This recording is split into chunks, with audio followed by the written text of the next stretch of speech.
Lovely. So welcome to another exploration into consciousness with the Earth Wahab. And it's good to be back. I watched a replay, not everything, but bits and pieces from last week, which was the Earth Week, which was beautiful. Lots of great topics and little hints. And today our subject is contrast is bliss for the soul. And before we get into exploring that, I want to just give a little bit of context where this topic came from and what I've been up to. I've been since the beginning of this year, I've been very much invited to, let's say, get out again, create experiencing in the physical world. Can't call it 3D anymore, but out there. Stay away from new teachings, stay away from taking any courses or teaching myself for healing. All my healing sessions have pretty much stopped and everything. And it's just really getting out there and putting myself in situations that I've actually, got myself out of during the process of going internal and blah, blah, blah, that kind of thing. So what came up for me was, okay, just the first thing that I booked was a week in Dubai, which I've just come back through yesterday. And I just went with the lightness of everything. It was a bit like, I had no idea why I was going to book it. And to be honest, since I've just come back, I don't necessarily have all the integration yet. But the one thing that came through as I was driving back from the airport yesterday, coming back in, was contrast. And the contrast, I don't know if you guys have been to Dubai maybe before or of late, because that changes so much. There's so much building going on, so many different buildings. There is a consciousness there, which is very much like what we call it, all the big brands, the huge malls. It's very affluent, it's very safe. And it's also very, inviting to actually allow oneself to work with that kind of energy, to spend a bit of money instead of save it. It was a real contrast, like, no, just enjoy this opulence, call it opulence. And I thought, okay, well, I can do this. And don't go into looking, what's the background of it and everything, and just really work with that, whatever physically presents itself. And from a metaphorical perspective, when I did come back and we landed, drove back, and everything was much smaller, obviously, you come in from Heathrow, this is a completely different world compared to Dubai.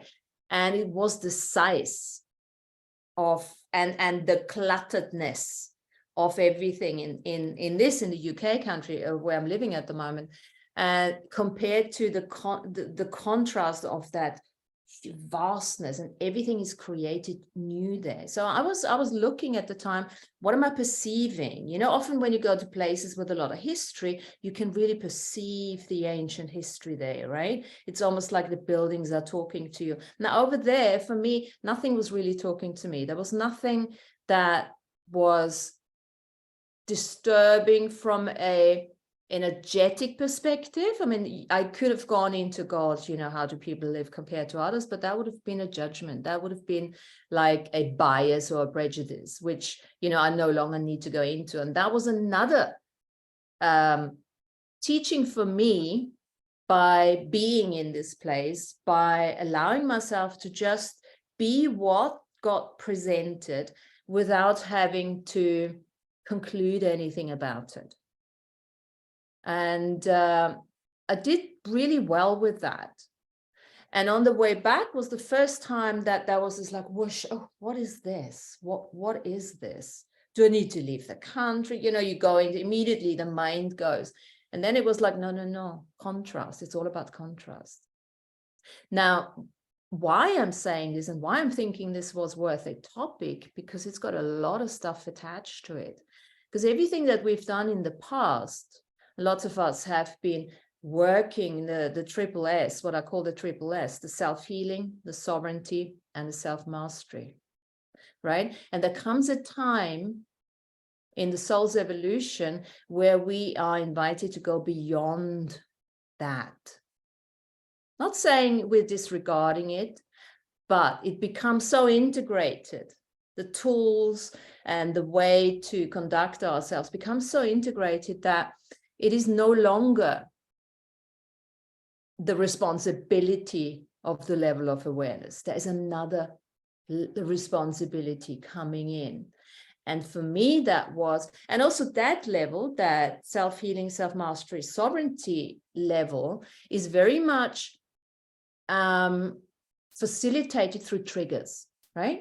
When something triggers you, you go into an emotional sort of entanglement and turmoil or something. Now, I didn't have that at all. There was contrast, but I didn't have any of that. So I thought, okay, this is interesting. What is the next level for me? And the next level for many of us is beyond that self-mastery, sovereignty, and healing is imagination, inspiration, and intuition. And that can be facilitated through pure contrast. You don't have to get triggered by what you're seeing, what you're perceiving, but the contrast is an experience that will change the qualities of your soul, that will assist you in upgrading, expanding your capacities, just by looking at it from a sacred neutral perspective without really having to conclude anything about it. And yet you become inspired.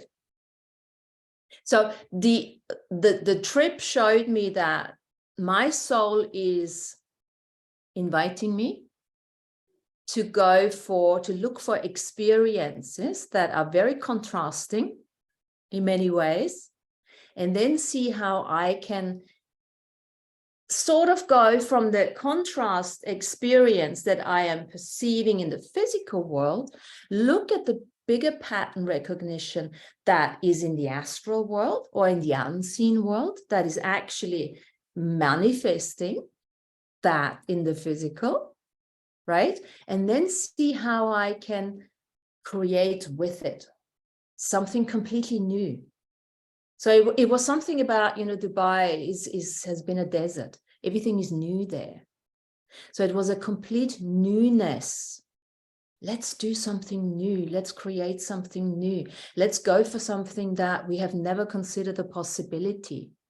And let's use, it's almost like that transcendence journey is very much focused on the inner journey. And there is a huge relevancy to that. And then there's also a time where we have to focus on the outer world and then bring the inner world and the outer world into equilibrium together. We must never forget the outer world. And that's very interesting because I went to Dubai, right? Dubai is pretty much, it's like a crossroad between, the East and the West. A bringing together of, like, in the East, it's all about freedom, nirvana, that kind of thing. West is all about individuality, ego journey and everything. So it's like freedom versus, hold on, I wrote this down.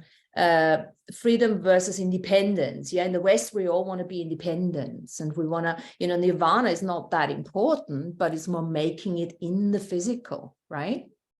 And we have talked so much about left, right, brain, right, yin, yang, and all of that, and bringing the East, the freedom, and the West, the journey of independence together again. The whole soul integration, learning outside in, inside out, through contrast, but not necessarily through trigger anymore, right? It's a completely different way of working. And when we're also looking at intuition, it's very much, intuition is like the imagination that we have sort of created from within, and then we're going to go out and find whatever we have created from within, what we find that in the outside, in the physical world. intuitively. Like, oh, I'm intuiting that. And one more thing before I'm opening the floor to all of to everyone to play with this. It's like that, whatever I just said in a sort of a bigger context, we're coming to the end of martyrdom, right? We've all been martyring our astral bodies. And this is coming to the end, slowly but surely to the end. And then what happens when you start to integrate the astral body into the physical body? How are we going to create from there? This is where we're then starting to become the celestial mediums of peace. And that was very interesting too, because, you know, being in Dubai, there is this like a gateway between the Middle East, between Europe, Africa, and of course, China, India, and all of that. And when you ask it, wherever you go, when you ask yourself, what's the purpose for me being here? What am I doing here? What am I being here as the energy? It just reminded me of the mediator, the mediumship that we all are. Wherever you go, you mediate between the spiritual and the physical world, purely by being there, boots on the ground, grounding yourself, having a joyful experience in that place. So contrast celestial mediumship, being. And I'm going to leave it with that for now as a context. And then, you know, let's just see what any of that stuff brings up for you guys.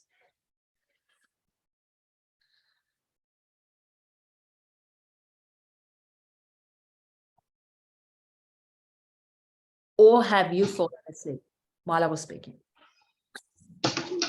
Totally awake. I love everything you said, because I've been seeing the journeying in a different aspect, like not so much going other places, but like journeying with itself with plant medicine. But to me, I have to have that contrast in order to grow. It doesn't have to be triggers, but just putting myself in contrasting situations, it always helps me grow and develop in a way. I just want to say that. Yeah, thanks very much. Hey, because, you know, contrast is not about controversy. It's not about contradiction. It's not about corruption. It's not about conspiracy. It's not about compromise. Yeah, it's actually, contrast is how the soul learns. It's about learning about the spiritual evolution of the planet and its denizens and its dynamics. And if there is no contrast, there's no learning. The ego does not learn anything if it remains in the comfort zone. Thanks, Alfred. Oh, yeah. That was great, Alfred. Oh, thank you. Yeah. Yeah, I have to say, Martina, when you were posting your pictures, I was like, wow, that was like the neon colors, and just the way you captured things was so fresh to me. And and I would say for contrast, it felt like contrast to me could feel like adding to, you know, where you're adding all of these things, whatever you experience there, wherever we go to experience, we are adding things to our contrast, if that makes sense. That's what I was feeling. Yeah, a freshness to the soul's qualities, you know? Yes. Yes.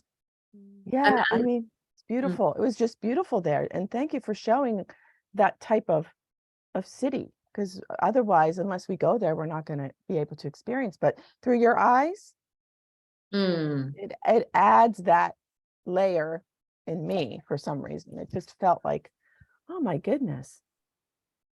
Yeah. Yeah. Yeah, it was just a tiny fraction of, you know, I didn't even show all these big, huge buildings and everything, you know, but I like the word fresh you used, because it is fresh. There's a freshness to it. And yes, you can find fault in many things there. And I chose not to. I chose to really stick with what was there and with the joy of visiting it and appreciating it. And what has it done in terms of growth to my soul? It has expanded my vision. Because from a metaphor, not to say that I want any of that, I don't want to live there or any of that, but it has just expanded the possibilities for me. And I don't know what that looks like yet, but I definitely felt coming back, even into my home, I felt it was like too small for me. It had, you know, and now the integration phase is not to allow yourself to fit into it, but to just acknowledge it and know when to be, again, contrast. In 3 weeks' time, I'm going to Turkey. There was the other ease that came in. I'm going to be squat toileting. So a slightly different experience. I'm going to all the ancient sites, Göbekli Tepe and all of that, because I haven't been out for 3 years.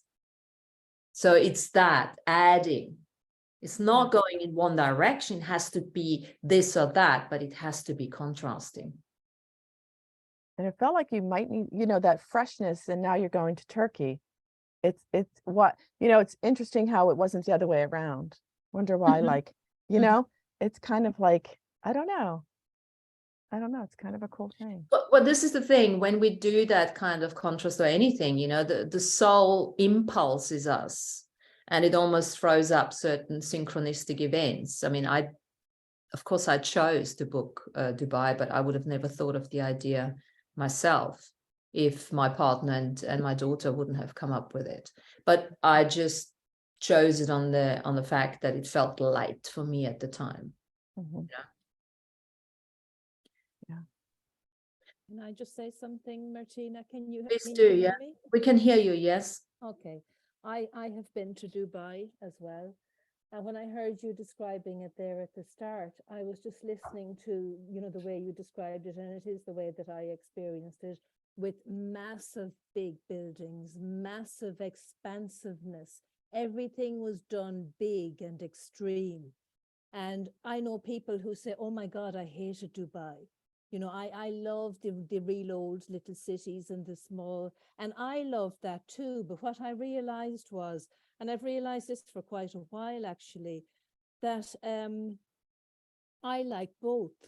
I like the old, the real ancient, and then I love the new, and I love the hugeness and the expansiveness of that. And I think it's a great place to be able to bridge that gap between similarity and contrast, and between what we know and what's new, because you know, contrast is all around us and it's within us all the time. And I'm very aware as well of how there's so much contrast in me that I actually live with very easily, because I just accept that, yeah, I like this, but I also like this. And I might like some things about somebody and I might like other things, but it's okay. So it's about being able to accept, I suppose, the contrast and to see the value in it, while you're also able to accept the ancient and the old, when we're talking about Dubai, when we're, you know, the ancient kind of little cities that are also beautiful. So I think contrast is a very interesting topic, because I think as we evolve and we kind of come more in contact with the contrast that is us, and that we can walk with that, I think that's just, for me anyway, really, really peaceful. Beautifully said. And if we can acknowledge what you said, that we have contrast within our soul, then we can say we have diversity within our soul. We can actually acknowledge the lifetimes, the many, many, many, many experiences and teachings and learnings that we have accumulated within our soul essence. And that is what makes us perfect candidates for the celestial mediumship. It makes us perfect candidates for living without bias. It makes us perfect candidates for universal citizens. It makes us perfect candidates to go back out there as universal teachers, because that's the journey, right? Yes, yes, yes. And like even the journey in itself actually is quite contrasting in ways, because there's us here in the 3D and we're walking the 3D, but there's also us on the other dimensions. We have a foot everywhere the whole way up. So it's quite, you know, there's quite a contrast to our journeys even, which I think is so inspirational and so nurturing and so inspiring just to have that and be aware of it. Yeah, amazing. Yeah, I mean, the acknowledgement of the rich tapestry of who we are all together. Yeah. And a real understanding of the diversity that will lead us to this unity again that we're talking about. Because, you know, let's face it, when we talk about from duality, we're going from duality back into singularity. The singularity that we have come from, spirit, undefined, uncognitized, is going to be very, very different. We're not going to give up our individuality by going back into singularity, right? Yeah. We're going to keep our ego going. And that is why we probably will have to have this discussion about the misidentification of what the ego actually is. Yes. Ego, the I am avatar that we have been building over all these lifetimes, they are being fortified and built and created through the contrast, through the experiences that we've been having over lifetimes in the seen and the unseen world, and in between, because the soul still learns, even if it's not embodied.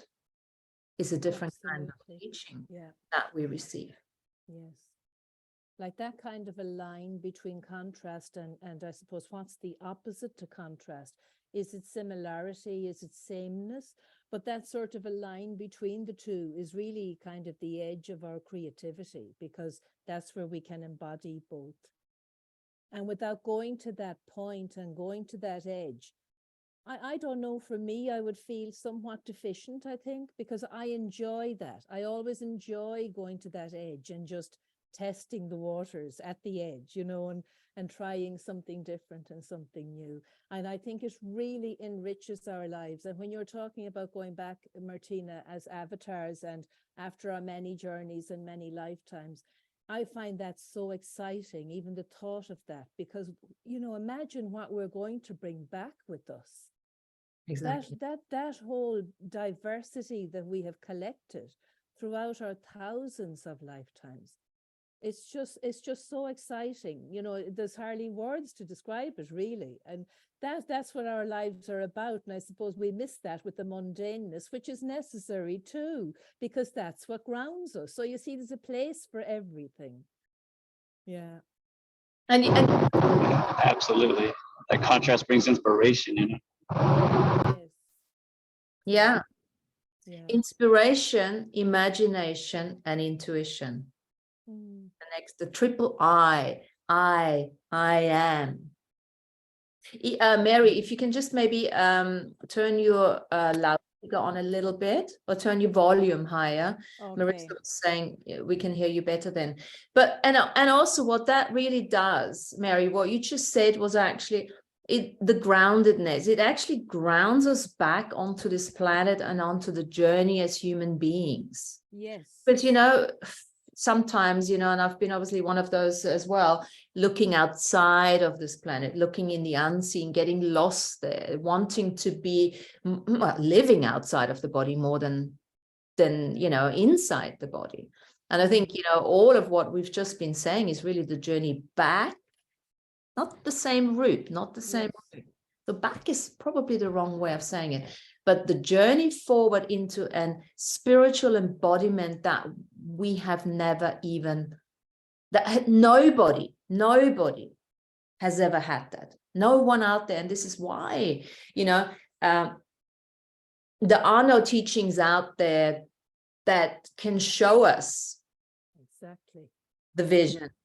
There are no Akashic records out there that we can read what's happening in the future, because we haven't we're creating. that. Yes. Right, there is bits and pieces we can, you know, clairvoyantly sort of tap into, but it all changes like this. Yes.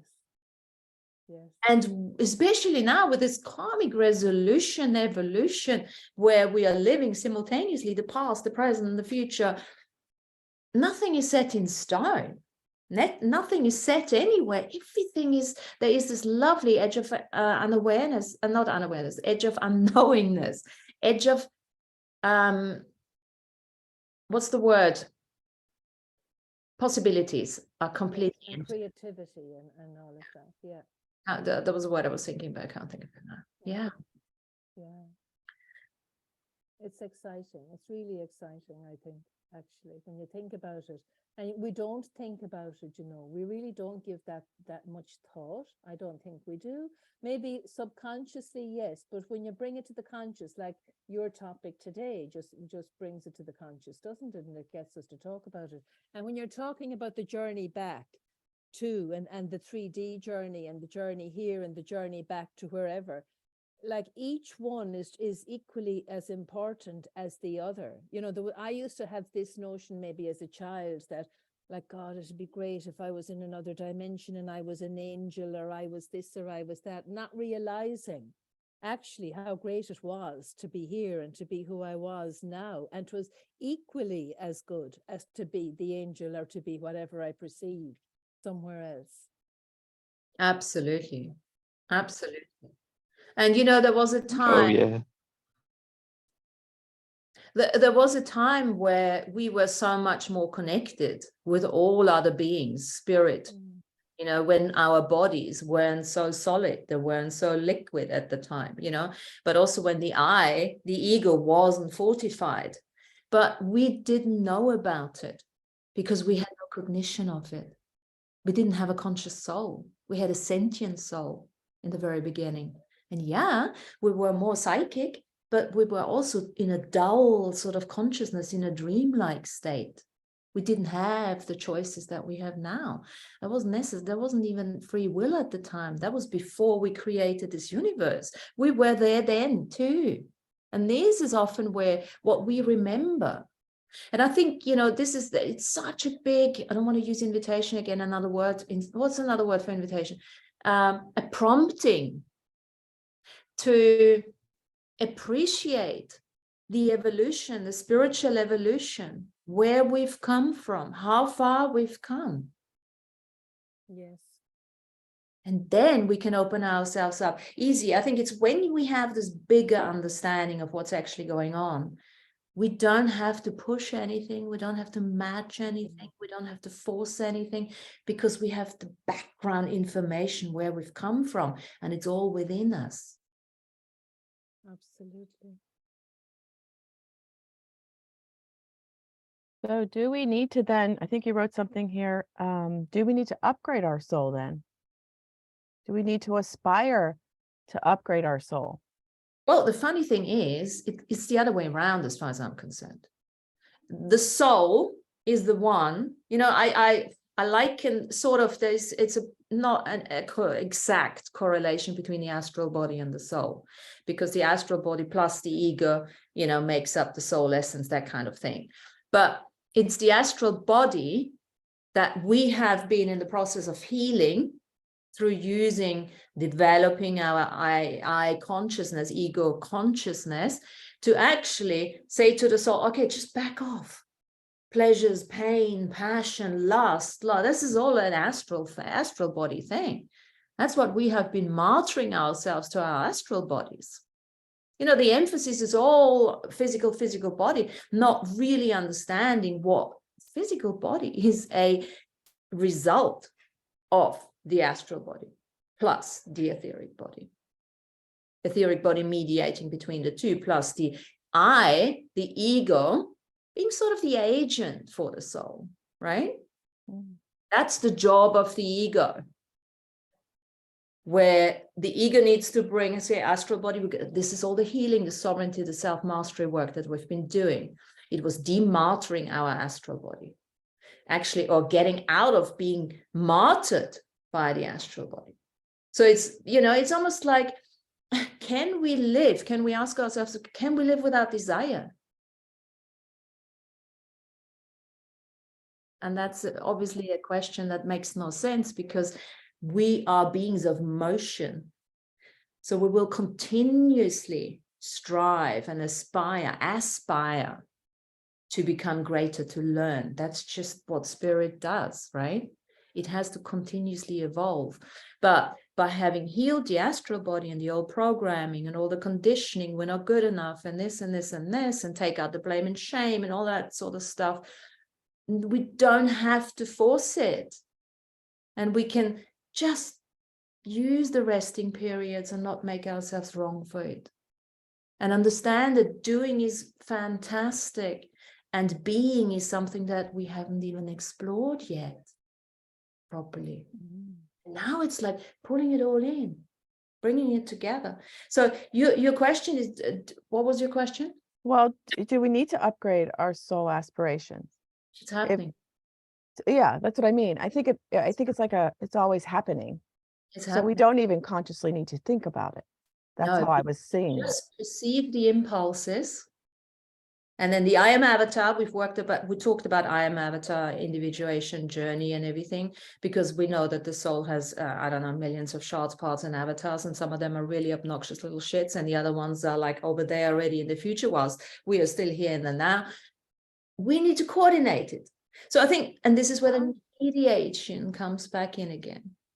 We are the mediator. I don't want to call it mediumship, because that's a slightly different situation here, but the mediator of our soul essence that has been split apart over time and paradox. So that's what our ego is for now, not like it used to be. That's what the ego is, the mediator. To be honest, from my awareness, the ego has always, that was the ego's job. We just bastardized the ego by saying, oh, we need to lose it. Well, no, we didn't have it in the beginning. And then the I came in, and it's a redefining what the ego is. As far as I'm right. concerned. That's what I thought. Yeah, it's redefining what we think it is. Yeah. Okay. And isn't this kind of like a natural evolution? If you're doing the work to expand your consciousness, all of this kind of naturally falls into place. It's not forced evolution, it really is natural evolution. And the more that you drop the judgment and the expectation, and desire is kind of a tricky word, because we think about it in one context, but really it's just that attachment to wanting something. And so if you can temper that desire, really everything comes into place. And the way that the veil is thinning, like you were talking about how we used to be so connected to other beings and have such strong communication. As long as we put ourselves in that open consciousness state, with the way that the veil is thinning now, that communication is coming in a lot stronger. So what I perceive as time moves on for me is that all of that is coming together, even if I wasn't aware that that was my goal. Like that is coming in, and as the more I acknowledge it, the stronger that connection becomes. Yeah. And you just said it as, like in Lemurian times, lots of us have been living in Lemurian times, and then obviously in Atlantean times. And, there's a little preference in our soul spark, in our soul essence. A lot of us have been hugely, hugely psychic. And it was almost like, if you think of it, I think of it as an animal.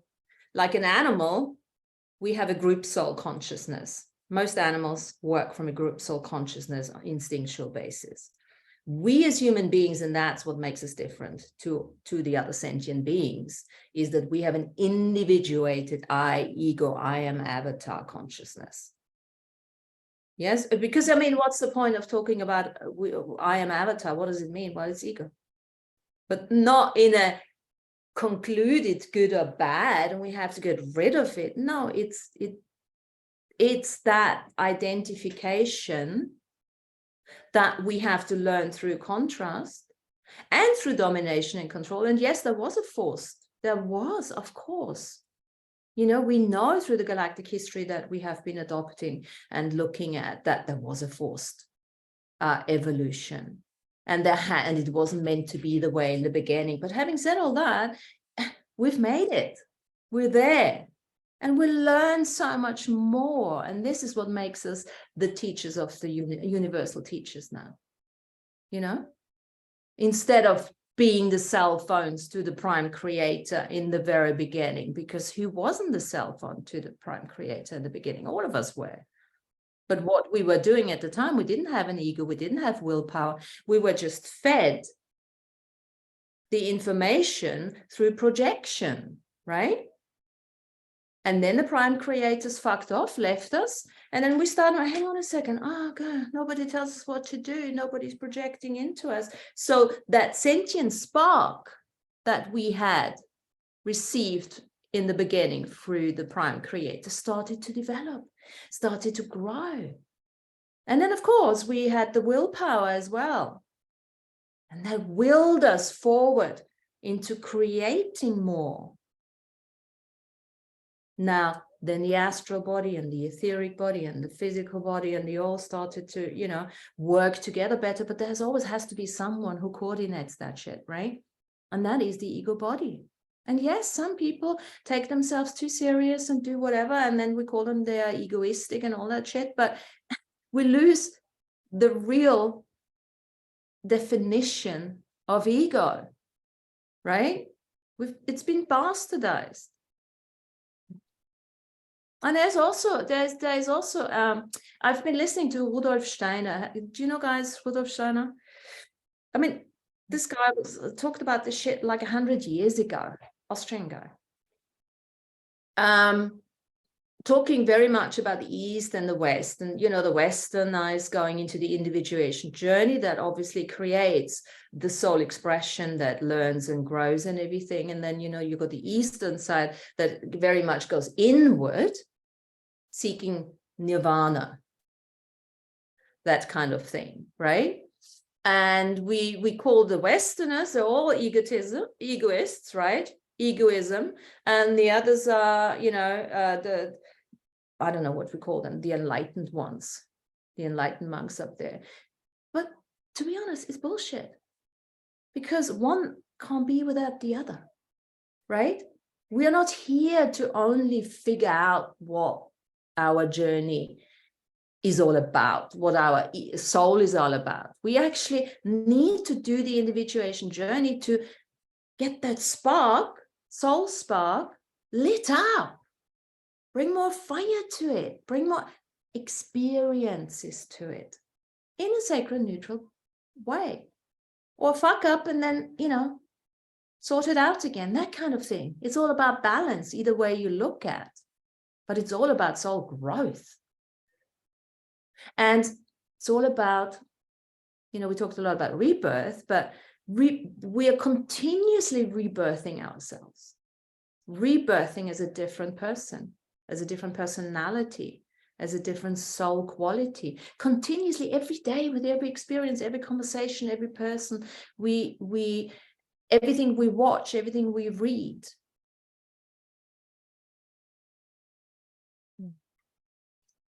Yeah. For me, like, it wasn't as important knowing what all these different bodies are and all these different aspects. It wasn't so much that I needed to understand the definition of it. I just needed all those other perspectives to pull me out of a singular idea. Yeah. So not having to attach to really understanding and defining what each of those is, just being able to see how multidimensional it all is. Yes. And also to have that understanding that the pure focus on the materialistic side, on the seen side, on the physical body itself is misleading. Mm-hmm. Because it leaves you dry. You do not have an understanding. And this is where the soul is going. The conscious soul is a cognitive soul, is a thinking soul. Thinking is an organ. It's a perception, it's a sense. It's almost a sense. I mean, we talk about the 5 or 6 senses. Well, we know that this is just a limited way of looking at it. And, you know, I don't want to come across as, oh, I am so logical and you need to, because I can do all of it, but I can really look at what works for me. That understanding of the evolution allows me to somewhat intuit where this is going. Because the mere fact that we know that the astral body is the one who desires and the one who, you know, has the pain and the pleasures and, you know, or not, doesn't have the pain, but creates the pain and everything. You know, what's the point of seeking resolution in the physical all the time? When actually the problems that we are perceiving now are an imbalance between the astral, the etheric, and the physical body, most probably in a different lifetime. And why do we have all these ascension symptoms now? Because the veils are lifting. Everything that we have experienced in all these lifetimes is happening at the same time. So whatever we have experienced, the pain that we have experienced, I don't know, let's say three lifetimes ago, that we have not dealt with in that lifetime because we thought, oh, just fuck it, you know, commit suicide, will be okay. It's coming out now. That soul shard that is stuck somewhere asking you for help is now needing to come in for us to give it the healing that it requires. That's what soul surgery, psychic soul surgery is all about. But you can do this by just listening and expanding. And this is what, you know, expanding, creating a bigger picture that allows your awareness to expand with you. And awareness creates change. The bigger your awareness, the more responsibility we have. And of course, this is what's happening now a lot, with lots of people falling apart and all of that is because they have reached a certain level of spirituality, whatever they want to call it. I never use that word, but for me, it's awareness. And I think that's it now. No, lots of other layers. It doesn't stop with sovereignty, self-mastery, and self-healing. But we need to get out of the repetitive cycle of going back and seeking illumination through that. No, there is an additional imagination, inspiration, intuition journey that is ahead of us for us to look at. And that comes not through trigger, but through contrast. Now, can we take responsibility for the next level of awareness? And this is very much a question, not necessarily to the one who is still stuck in not self-healing, hasn't even started. I'm not talking to these people. This is not the group. And we're not making a separation here or a prejudice or anything. We are talking amongst us with a certain level of awareness. How can we use contrast as bliss? So let me ask you guys a question. What questions have I have written down some questions, haven't I? So how do you, so how do you do or be contrast and bliss?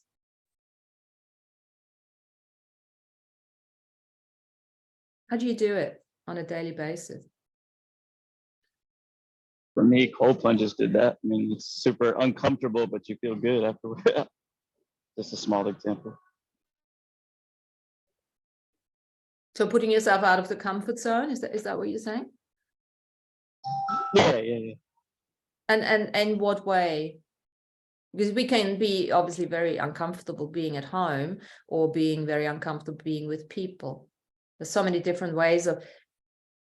It's thanks for that, Alfredo, because you know comfort zone it's interesting as well. It's a bit misunderstood. What does it mean? What is putting yourself out of comfort zone? Let's say contrast comes through putting ourselves out of the comfort zone. What does that mean? What does that mean to you to put yourself out of the comfort zone? Mary, I can't hear. Mary, sound. I'm sure you got something super funky to say. I know. Nope. Stop talking. We can't hear you. No? Do you want to get out, come back in? And in the meantime, somebody else maybe wants to tell us about comfort zones. You know, Martina, go ahead, Jen. No, you go ahead, Harmonia, and happy birthday. Happy birthday! That was Happy yesterday, right? birthday. Thank you guys. I appreciate it. Yeah.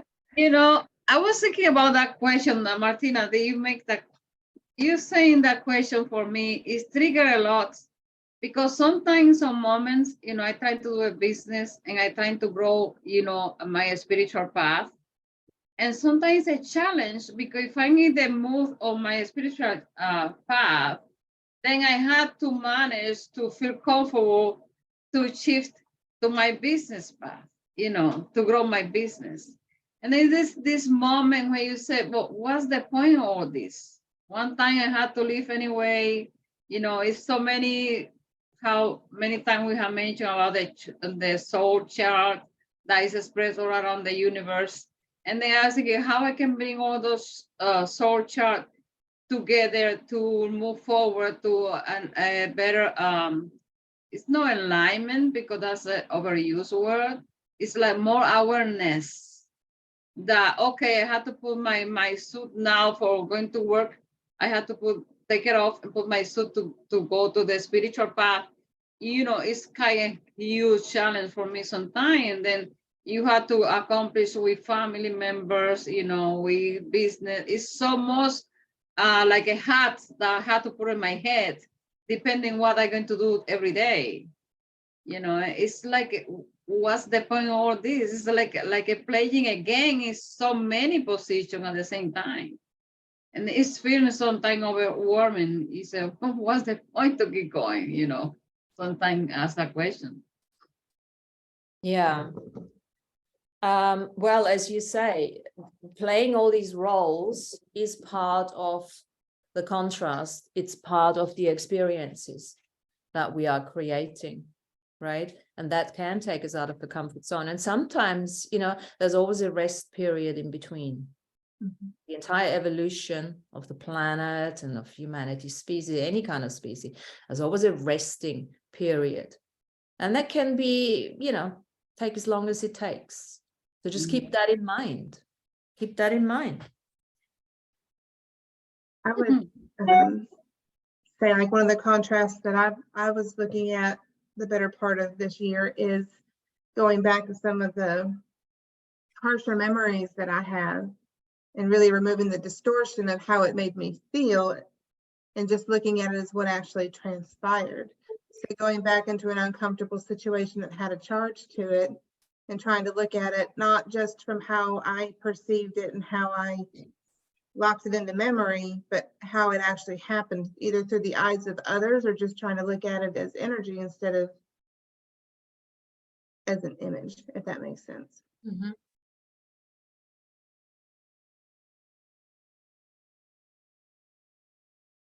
Absolutely.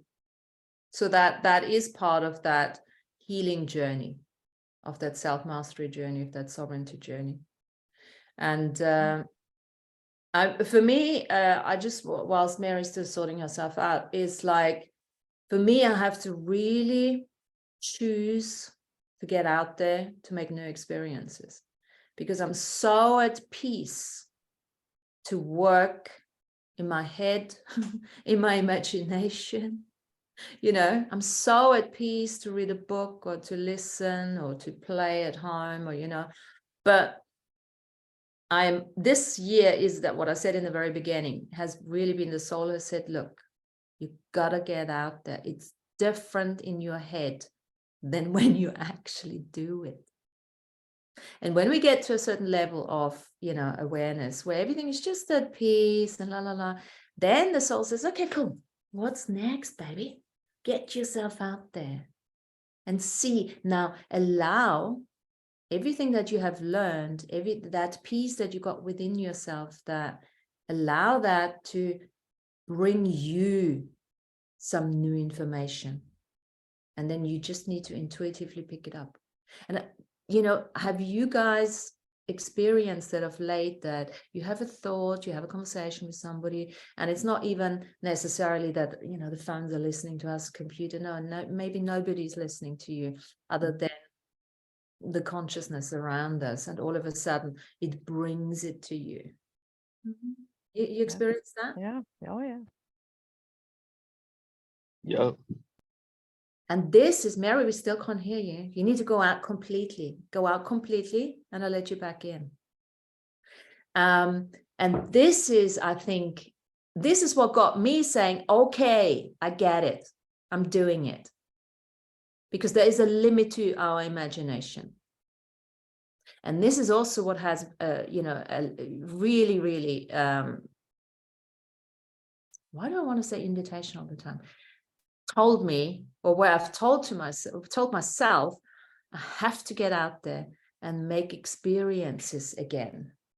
I need to bring the outside in, and lots of the spiritual work that we've done has taken us towards the inner journey, find the peace within, find the knowingness, find the answers from within. And that is something innately that we have access to all the time now. And now it's like, let's go back out again and now bring what's out there, no matter what it is, because we know what the sacred neutral point of view is. Now I'm having fun looking at what's going on in the world, like looking at Dubai, for instance. That was my integration, you know, idea.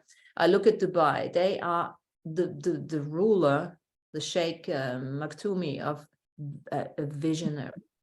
I mean, the entire UAE, you know, that Saudis and everything, they're all starting to realize that, you know, I don't even want to say the oil's going to run out. I'm going to say the perspective will change and we won't need the fossil fuels anymore, because we're finally going, you know, the cosmic route. And they're getting that. They're starting to get that. They're changing the economic structures. They're changing the, you know, trading treaties, you know, and so it's all about, you know, cutting out the Americans. So sorry about that. But that's got obviously its purpose as well, right? Because the US has a different purpose in this whole ascension game. But, you know, but this is what I'm saying. Now it's like, oh my God, now we can play with this again.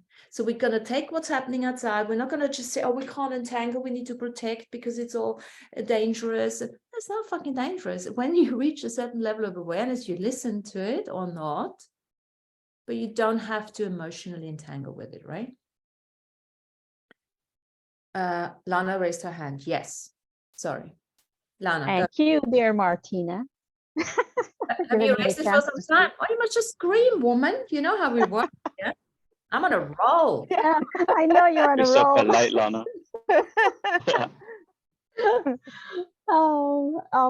So I was pondering the question, the number 4 question: how do you do or be contrast and bliss? So what my thoughts on that question is, contrast is that I feel like I've exhausted the teachings that I've been following. And for me, that is the contrast. And shifting my consciousness into different areas, or looking at different perspectives from different teachers, so I can continue, my soul can continue to expand and grow and find what else is out there. Because we understand and we know, all of us, that there is no limitation. So you continue on your journey. And for me, that is the bliss along the way. And the bliss never stops.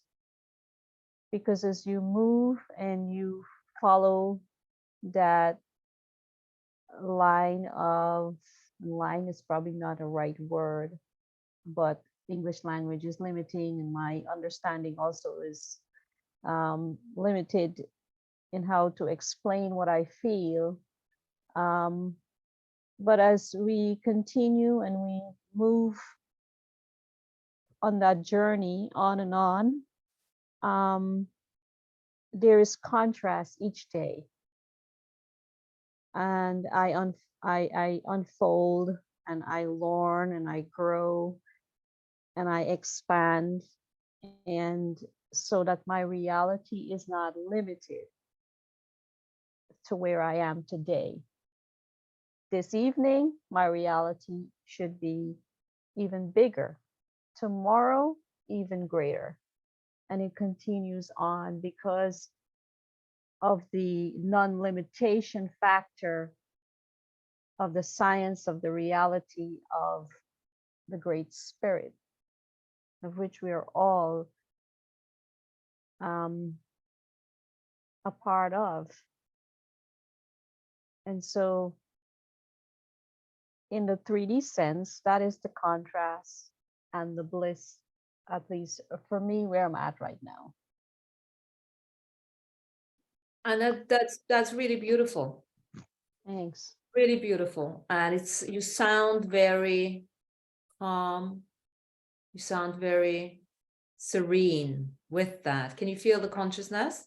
It's very Yeah. at peace. It feels very at Like peace. you just said, you're feeling peaceful, and so I'm at that point too where I don't get worked up about external duality, because I need to work on my own self. And I've gotten to the point where, yes, duality does get me worked up at times, but that's part of being the human being in this 3D world. But for the most part, I can handle that now. Little things don't irk me anymore. It's the bigger things that sometimes would get to you. But when you keep on working on eliminating duality from your consciousness, you can get to that point of being peaceful with yourself each day. Absolutely. And That's really living in the bliss. yes, living in To the live in the contrast and in the bliss all at the same time, because everything is happening all at once. And like the movie's name, Everything Everywhere All at Once. absolutely. It's what it is. But you don't have to get worked up from the external world or the contrast that comes at you and fling the shit at you at all times, for you to grab onto. I mean, we don't have to do that anymore. We've come a long ways in our understanding. So with this understanding that we have, we can just say no to all that. I don't consent to this. I don't consent to that. I don't consent to what is being thrown at me, or for me to accept an external viewpoint. It is all about me and my peace of mind and my peace in this world. And what I want to see, I want to see peace. I want to see love. I want to experience the harmony of truth. What is truth? And that's where I find the bliss. So that's what I wanted to share on that one particular question. And that's really beautiful, because you're explaining the beginnings of the journey of the celestial medium. Yeah.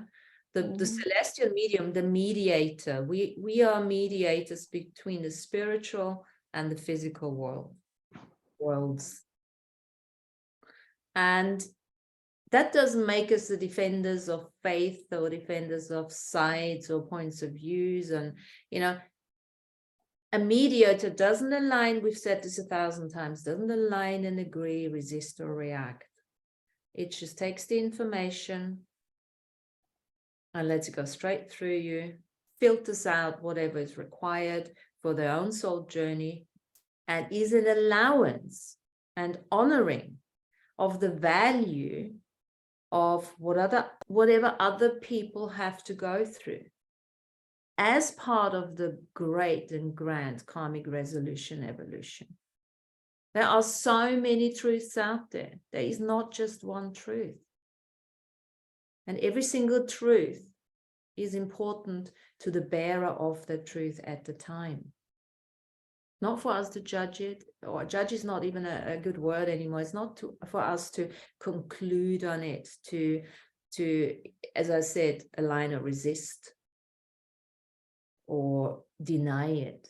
It is what it is.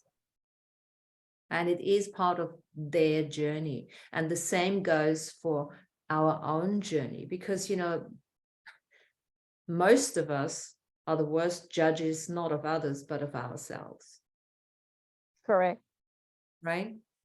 And that is something that is fading out now. It has to fade out as we're moving further into the celestial medium work.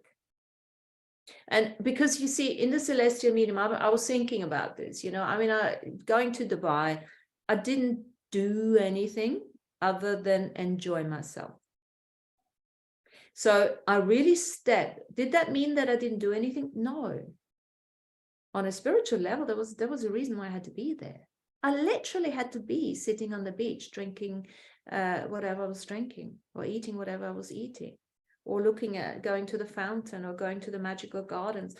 That's all I had to do, but it was more a being, an acknowledgement of the energy that I am, of the soul signature that I am. That was required right there to bring the East and the West together. How? I don't know. This is, you know, it goes back to so many, probably been there before, fighting between all these countries. You know, they obviously were different at the time. Now I've gone there as a peacemaker. We are peacemakers after all.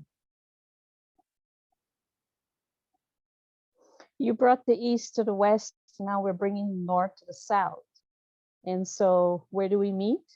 We meet in the middle, where there's no duality, but we are the mediums of peace. And we need to bring that middle to all the different places.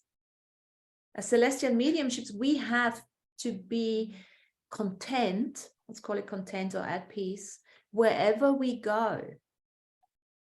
And Yes. this is the exploration through contrast. Like I said, this was Dubai, very different energy to the UK.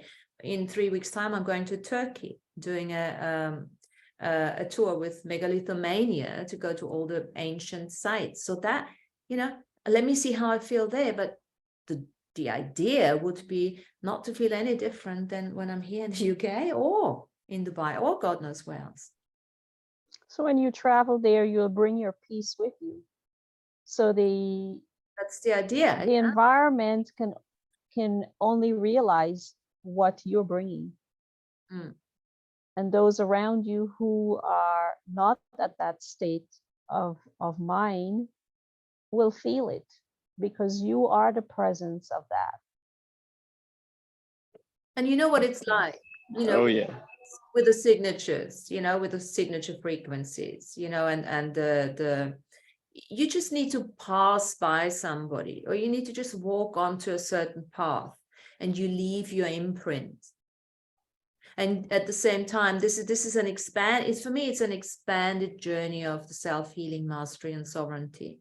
It's an expansion of that. I don't have to go there. I don't even have to pray there. I don't have to do rituals or anything. I just have to walk through the souk and acknowledge the unseen world as much as I acknowledge the seen world. And by obviously going into prejudice, what's happening in the world or in that particular place, I lose out, because my awareness constricts, my consciousness just like this. And then I can't see the bigger picture anymore. My perception loses its, I want to say volume, but whatever, yeah. That, you know what I mean? Mary. Yes. Mm-hmm. She's And that's can you hear me now? yes. Yeah, I changed my phone. I had some problem with the earpiece. I don't know what was wrong with it. That's the distraction, Martina. You know, when you're describing that about how if you get too aware of the troubles that are there and what's going on, that we have to be, I think, conscious of that we don't allow that to distract us. And also you were saying about, you know, what you're going to bring there. I think it will be recognized too by the planet and by the earth and by the land there. And there will be kind of a nodding to you, as in honoring your arrival and what you will bring as you press the earth while you're there, and what you will get in exchange as well from it and from the people around you and from all those sites that you're Yes, going to visit. absolutely. I just kept hearing peace talks, you know, peace Yeah. talks. I just kept hearing that, not in the way the government does peace No. talk. Yeah. No, it's like this new way. And I have to say, through this whole, I've had this vision of this color wheel, you know, the color wheel, like all the tones and values of color, and how the contrast of red and blue can make purple. Like that's how contrast felt to me. Like they can come together and make a new color, you know, yellow and green, or red and yellow can make orange. Like it's like, I don't know, I just felt all this togetherness and all this, like that's our own color wheel. That's you know, to play That's in a that, like to lovely play. image, Amy. That's gorgeous. That image Yeah, of like, your own color wheel and the contrast on the color wheel, because I think each of us broadcasts our own color wheel and the yeah, contrast that is within our color system. right. Whatever tone you want, whatever value Yeah. of color you want. And what Yeah. is it for that day? What, Yeah. well, you know, what color blue do you want to be, and what color red, and bring it together and make this beautiful purple. I don't know. That's how it The felt. And we're more, making our own colors, you know, we're blending the colors together. And we're not aware of that, but we are doing that. Because I remember having my colors red once, and I was fascinated by it, but also Oh, fascinated by how much they were changing throughout the day. interesting. I didn't know you could do that. Yeah, it was a yoga teacher actually that did it. She was very into color and seeing auras, and she could describe all the different colors in your chakra system. And she could describe how they blended one into the other. So when you talked about the color wheel, that's the first thing that I could envisage. And I'm envisaging Martina now heading off, bringing her color wheel with her, and what it does to in the land where she's going to go, and what it's doing where she is, and what we're all doing where we are. Yeah, yeah. Mm. You can add color and subtract color, and so the the more, triad colors. the more at peace you are when you are moving about. I'd say, for example, Martina was traveling and will be traveling again.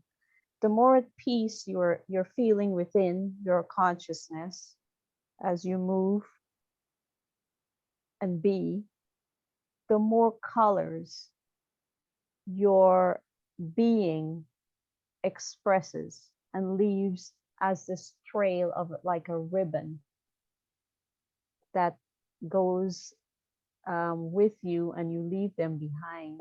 And so there's more color added into the reality as more people are more at peace. And this is the peace that comes from the Great Spirit, the source, this peace. And as we feel this peace, the more color vibrates out of us and transcends the reality. So the reality can't help but fade out that we were used to, that had all that contrast in it. And a new reality is being realized by us at a increased pace. So my request, I should say, to people who are listening, find that peace within you, strive for it, go for it.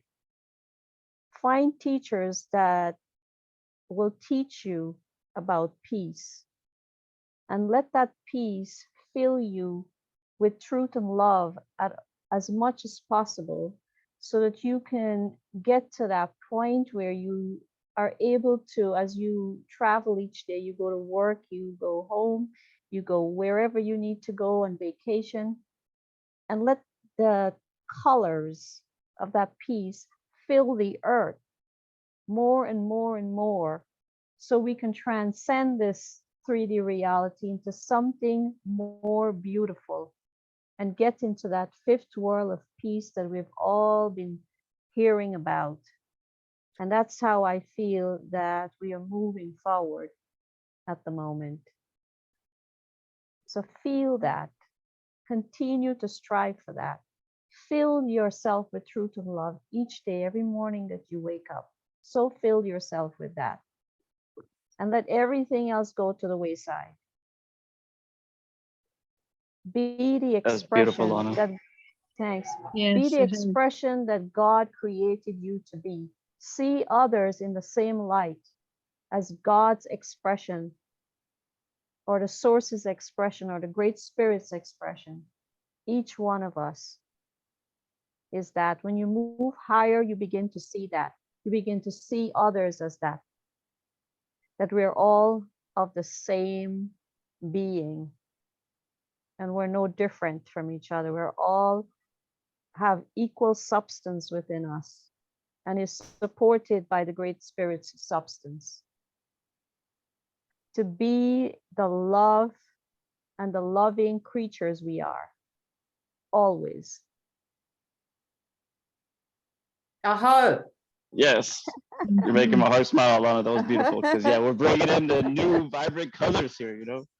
Absolutely. Love radiation. Well, we've heard about the 50 colors, so why not? Yeah, make more. 64 in the Crayola box. Expand the colors. Be the color. Be that color. Yeah, that's what I saw. All these colors. And a wheel. I like that it's a wheel, because for me, it just keeps you moving. You know? Yeah. Wheels turn round. Mm. Yeah. Yeah, it keeps going. Like, yeah, Not that stagnant, static.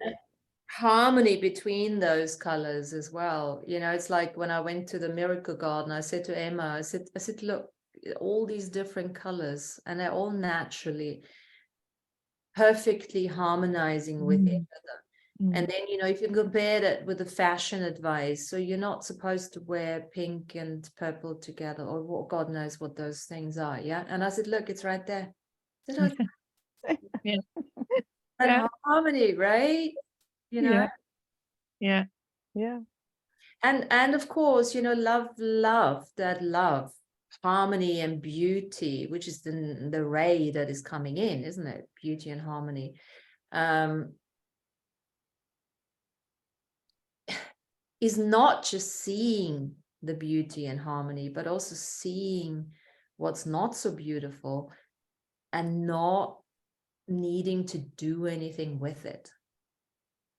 And this is, you know, that has been something, it was been one of my biggest learnings, really, you know, as a solution chick, and as a like, okay, let's do something about it, let's heal this, let's change this, you know, as a change catalyst and everything. I've come to the realization and to that peace that I can just look at it and I can just don't have to do anything with it. I don't have to I don't have to take a side. I can just say, okay.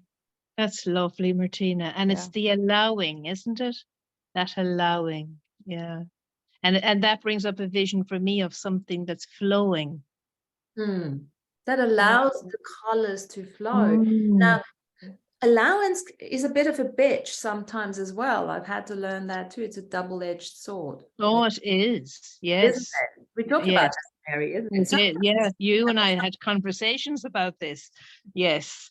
The idea of it is fabulous, but living it is a whole different thing. Yeah, because it is a bit of a cop-out at times. It's, yeah, I'm in allowance, it's all right. Exactly. Yes. Because know? there's some things you can't allow, you know, you just can't. But it's that discernment, isn't it, around that too? Which is part of the love. Which is part Yes. of love. Because, you know, Yes. love also means sometimes that, you know, anger creates. It facilitates. Saying no to somebody who wants you to say yes is not showing lack of love, it might be actually exactly what a loving response would be. Mm. So yeah, it's you know, as we always do on these shows, it's a complete redefinition of every Yes. single concept and word, you know, and there will be so many more. I mean, even contrast has a bad rap, yeah, and we're trying to actually, we're not trying, but we're looking at the other side of it. Mm. It's redefining the definitions in a way, or even just looking at them, taking them apart and having a look. Mm. You know, it's a little bit, I think, you know, I've been looking into, so how do we grow, or how do we acknowledge the new sense perception, right? The new senses that are coming in. And when I somehow read somewhere that thinking is a sense, you know, why? And I'm thinking, yeah, why not? Why should it not? Right? Mm. As we Yes. as we get a better understanding of who we truly are, these things has always been there. It's not coming in per se, but it's always been there. It's been a quiet presence because it's everything all the time, everywhere. And the Great Spirit hasn't changed. The Great Spirit has created all things, and it's always been there. But we're coming into the awareness of what has always been there. And there's plenty more for us to find out who we truly are about as we get to understand what the Great Spirit is. Yeah, I mean, I'd like to add something, if I may, Lana. You know, the Great Spirit is the Great Spirit, and we are the Great Spirit in incarnation.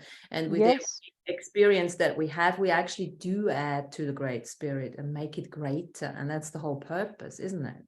We're adding. What if it's already there and we're just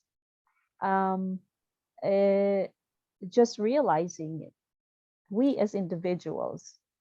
But what if it's already something that's been there and we are just getting to that layer and we're just enjoying it as we get to it? Because we've felt so limited being here, living in this 3D reality on Earth for so long. We're just beginning to find ourselves again. Isn't that awesome? Isn't that wonderful that we've gotten to a point where we have got over a hump that we couldn't have gotten over before, but now we're getting over that hump and we are realizing more of ourselves has always been there. Yeah. We're getting our memories back. We're realizing how many lifetimes we've had, and more and more realization of those things. I mean, 10, 15 years ago, we didn't have this understanding. And it's so wonderful now that we're having this understanding that we can go beyond where we've been for so long. I signed for that one, Lana. And I feel like we've had this conversation many, many times before. I don't know why. I feel like we've had this. And now we're coming together today to say, see, look. I don't know. It's kind of cool. I'm sure we have had these conversations many times before. Yeah, I feel it. Yeah. Then we can feel like I told you. You see, I told you. Yeah. Maybe we came together today to say, I told you so. Right? That's what I felt all through this. I'm like, we've had this before. We're just kind of like coming together and saying it today. Like, I told you so. Yeah. Yourself.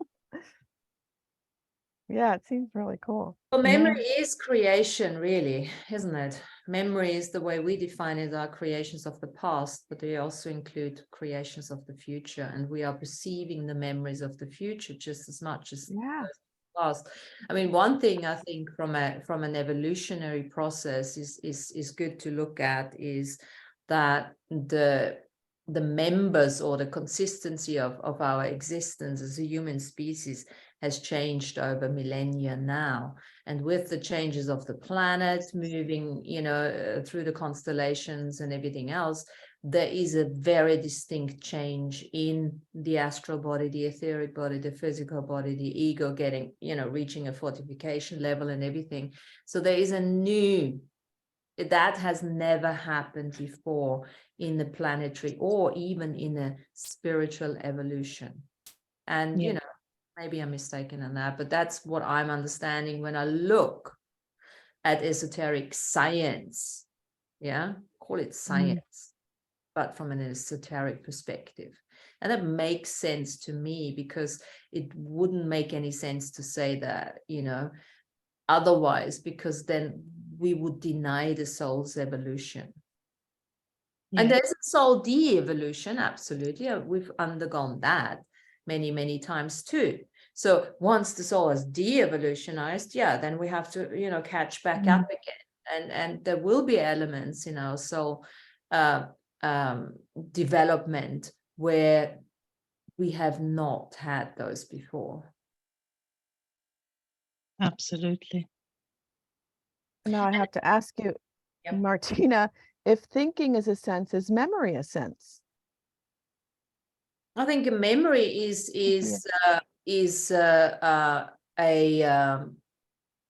Not a sense? You can't sense your memory? no, it's a field of possibilities you can tap into through your thinking perception. I think just by having a thought, what are we doing? We're perceiving, we're not necessarily smelling it, we're not necessarily tasting it, we're not necessarily, using, but you just think it just comes, it's impulsed, I would say it's a perception, it's a sensory perception of picking up a soul's impulse straight from the cosmic mind. Okay. Yeah, I do think it's connected to the cosmic mind. That, and I think, Martina, do you remember when A.B. was writing the book, was there something that he was saying about memory being DNA, being connected to our DNA? Do you remember that? Well, yes, we all know that, right? 80% of our DNA, and that is obviously just the whole point as well, because, some people it's 20, some people it's, 100, whatever. And that was why he said that, was because, we have been invited again to really allow ourselves to change those memories, which means healing. As we heal, we talk the 2080 rule that no longer applies to a self-healed master. Yes. The 20% that was all about signature frequency, about the harmony, the frequency, and the what's the other one? Harmony, frequency, and vibration. That would have changed. So that part gets higher as the memory part gets reduced through the healing. Right. And then the memory, is no longer, because that's the thing, as long as it's not healed, it's stuck in the DNA. Once we heal it, it becomes available outside of ourselves. And as a self-healed and sovereign master, we can access that information, but we also know that we're not holding on to it. That's a very interesting kind of image, though, isn't it? Because if that's kind of part of our journey, that we're healing the memory in the DNA so that it can be stored kind of in the bank outside of ourselves, maybe the Akashic record or wherever, and we're doing that unconsciously as we're living our daily lives, it's a huge process. It's massive that we're doing that. That's the journey of the I. I am that I am. It starts off with the I, which is the sentient soul. Doesn't have cognition, just got sentience. Then we come to the hold on, what's that? This is now stuff that I've been picking up, which perfectly aligns with A.B.'s teachings and the other stuff that I've read. I just use a slightly different words, the rational soul. The rational soul is associated with the etheric body. the mediator. So the rational soul, the sentient soul, is associated with the astral body. Mm-hmm. It's like that, dreamlike, psychicness. Yes, yes. Then we got the rational soul coming through, the mediator, etheric body. And then we come into the conscious soul that is now inhabited by our bodies, or connected, projected, holographically, whatever you want to, go into those details, that kind of thing. And that's cognitive. That's mental. That's an understanding, because that was the whole journey. We might have been, as we said early on, super psychic in the beginning, but we had no fucking clue what we were doing. We had no free will. We had no self-responsibility. But now we got all that, and we can go back to being those clairvoyants, those mediums, those pictorial impressions that we can download. But then we also know that we have to now start releasing them. We do not need to clutter up our DNA with that kind of shit. I never actually thought about it like that before. I think that's the imagery of that is really strong for me, that we're not cluttering up our DNA. So it's so important that we don't try to hold it all within, that we heal it and we expand it and we let it out, which kind of ties in with what you began with about, going to Dubai and the expansion and the hugeness and the vastness of that place, as opposed to the, the small streets and the cobblestones in the older type of place. And again, see how the contrast fits and how one works with the other, because you needed the old to create the new, and yet they bridge beautifully. It's like, you take that color dust that comes off the different colors, comes into the soul, it starts to sparkle within. Yes. But it's not heavy, it's not heavy, lowering it down, it's like, it still allows it to grow and be, but it enriches the sparkle of it, Yes. Fire like an opal, the opal, I wish I've got an opal, it's a milky opal, and it's got no spark, like, for God's sake, right? Because some of those fire opals are, but think of it from that perspective, Yes. Yes. Absolutely. And this was the work that I've done with AB in those shows we did together. There was, also in Access, I learned that already. You can't hold on to the information, but you automatically do if you judged it, if it made any emotional impact on you, that kind of thing. That's when you entangle with it. And that's what sovereign neutrality is all about. It doesn't fucking matter what you experience. Just don't entangle with it. Yes. Question everything. Question everything. But don't make yourself a slave to the emotion of it. Yes. Question everything. Don't judge anything. So I want to bring in a different perspective to share with the question Amy just asked about memory. So a long while ago, I read the statement that a spiritual teacher wrote about memory. And it was about something in the nature of man does not have a memory because that would require forgettery. Man just knows. So in the moment that something is required of you for you to know, it will come to you naturally. The memory will be there. So we can say, for example, riding a bicycle. You just know how to ride a bicycle. You don't have a memory per se that will come to you first, but you have to get on the bicycle. And as soon as you get on the bicycle, you just know how to do it. So that's a kind of an example, perhaps, but it's probably a poor example. So, for example, when you go on your trip to Turkey or something like that, Martina, you don't have a memory of any of it. But once you're there, perhaps something will just naturally come to you.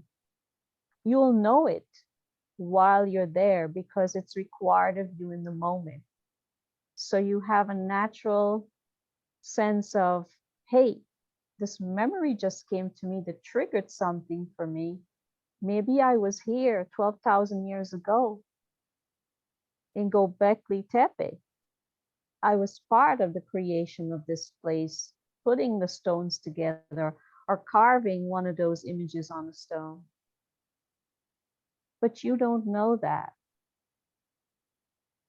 until you're in the moment where it comes back to you, because it's natural to you for it. It's that knowingness that is natural.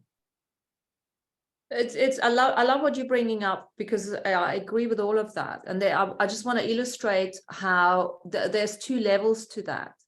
I want to say I know it, but now I have to experience it in order to talk about it. Because if I say I know it, it means there's no authenticity in my expression, right? Because like, I know it. Yeah, well, she's just she thinks she knows. Yeah, I do know, but I don't know. I need to experience it first. Again. Yeah, it's all within us already, because we are source, as you said before. Remember, you said we are the great spirit. So it's already there. And when you're in that sight, that moment, you've been there before. So you just know when you get back there, it comes back to you in this natural, peaceful way. Yeah, let me add to that. Yeah. Okay. It was obviously an algorithm, I was Googling megalithomania, some shit like that. And I watched what's it called? Göbekli Tepe on Netflix, and they put it all together and they showed me this. And when I know something without really knowing it, or when I really know something without knowing it, I push the button, booked. I don't look at what I still don't know what the program is. I have no idea. If you ask me who's on it, I don't know. Maybe I don't know the names. It's totally irrelevant to me. Yeah. I just had to book it. All right. Because it's the know, Yes, yes. Man knows. But with that, I can't teach. I can't share my experience because it means nothing. It's the experience, you see, that you have to get. Yeah. And I think the experience is the little gold dust that you were talking about earlier, Martina, when you were saying it was like it was sprinkled with the gold dust. I think that's the experience. And that's what we bring to the big bag of the memory. We know it already, but we have to experience it individually. And that experience is what goes into the bank, because that's where the richness is. Yeah. And now I need to add what Lana was saying. Yes, I know it. I've been there. It's a memory. But now I'm going back as me, the Martina Grubmüller that I am now, after everything that I've done. Yeah. The new memories, right? That changes the memory. That changes the makeup. Yeah. And it changes the experience. Changes the experience. Yes. Changes Yes. And that's it. It's a healing without doing a therapy. But you But does it really change the experience, or is it adding to the experience you previously had when you were there 12,000 years ago? Total different experience. It's an addition. I was a totally different person. You're filling up your bank account with additional experiences. You had experience in the past, and now you're coming back to that spot where you had the experience, and you are the future self of the past. So you're adding to your experience, you're adding to the richness of your bank account. Yeah, there is this reciprocity going on. Yes, I am adding to the richness of the bank account because I'm remembering something. And at the same time, I'm going back, and you remember everything's happening at the same time. So I'm going back as a self-sovereign, self-healed master now, with an ego identification that does not go into judgment, hopefully, whatever, we'll see, that just contrast for experience. So I can come there with a different authority than I was before. And I'm not making this self now more important than the other, but that's what this is all about. It is. All of it together, and the soul shards are working together. And I am ego, consciousness, avatar, is making that choice to bring the soul shards together, so that the Martina that I used to be in Göbekli Tepe will now meet the Martina of the future that I'm now. And I already seeing the other Martina in 500 years time coming with me too. Yes. Yes, Yeah, I that's totally agree. right. Yeah. The future selves too. Yes.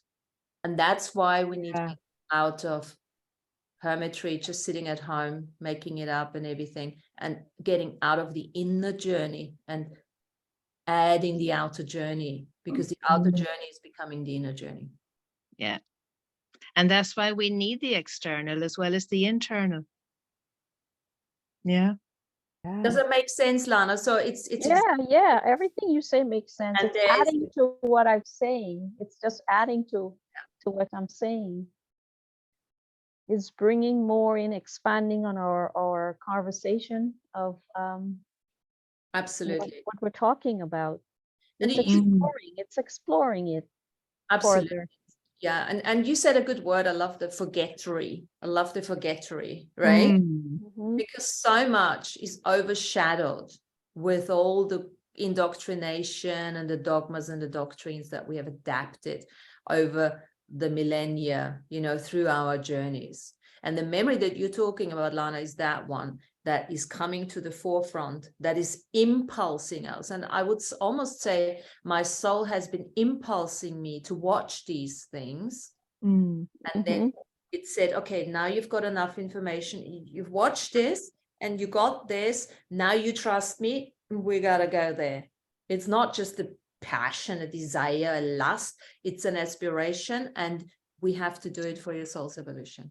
It's a different way of perception. That it comes from a place of here, not here, saying, oh, this year I said I'm going to travel. Now I've got to book all this shit, you know, because I can't. There's not that.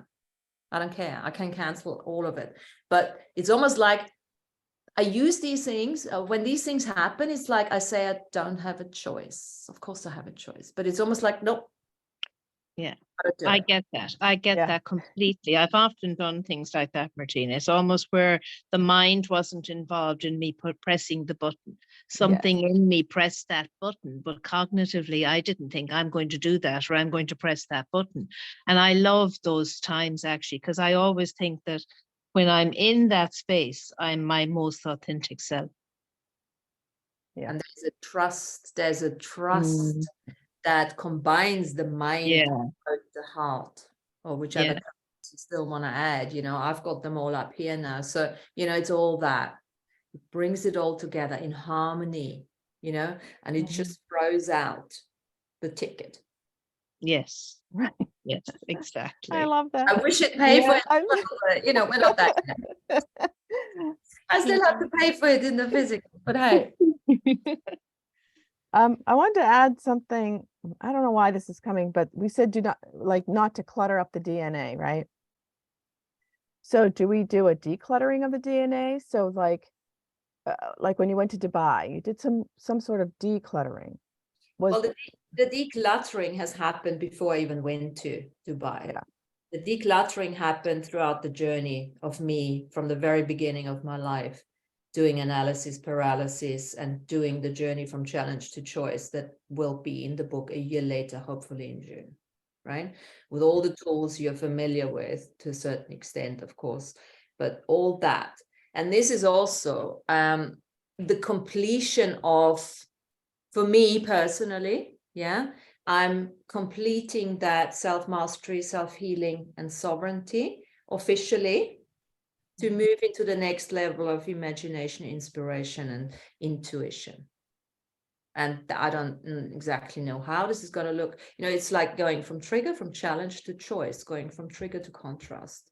That's what I know at the moment. Contrast is the best word for me at the moment, but also contrast is bliss for me. So I'm actually quite happy with that, you know, creating through bliss, creating through joy, because I was like coming out of a very work environment from a regard to working the DNA, working the soul memories, working everything. It's hard work. And even though I didn't enjoy it, it's like, so what am I going to, how I'm going to manifest afterwards? It's like duality, mirrors, mirrors, mirrors. But the mirrors remain, they just change. They just change. And every mirror that is now thrown at me from a physical perspective that doesn't really work for me, I still look at it exactly the way I did before. But often the mirror says to me now, get out of the environment you're in. Do not have this conversation. This is no longer conducive to your soul's evolution. And this is pretty much what it means when we say you have to take responsibility for your awareness. It also means you have to stay away from that. Whatever that is no longer you to be entangled with. And that's, again, a tricky one. Wow, it's a powerful one. Yeah, it's a powerful one. But it's like, oh no, this is ease for me. I can so do this. I said, you might be able to do it because there's not much you can't do anymore with that level of mastery. You know, it's like solution loving and all that. Doesn't mean they have to still entangle with it. It's a different kind of choice because you can still do it. And it's, yeah, there will be a backlash. You get away with it and you start feeling a pain or, you know, but literally it's a matter of, do you want to grow like this or do you want to grow like this? Yes. And that's the choice of the self-healed master. That's got nothing to do with being egotistical. That's got nothing to do with being selfish. That is the celestial medium journey, the mediator journey that in the end pays off for everybody. It's that kind of leadership that doesn't require you to stand, I am this.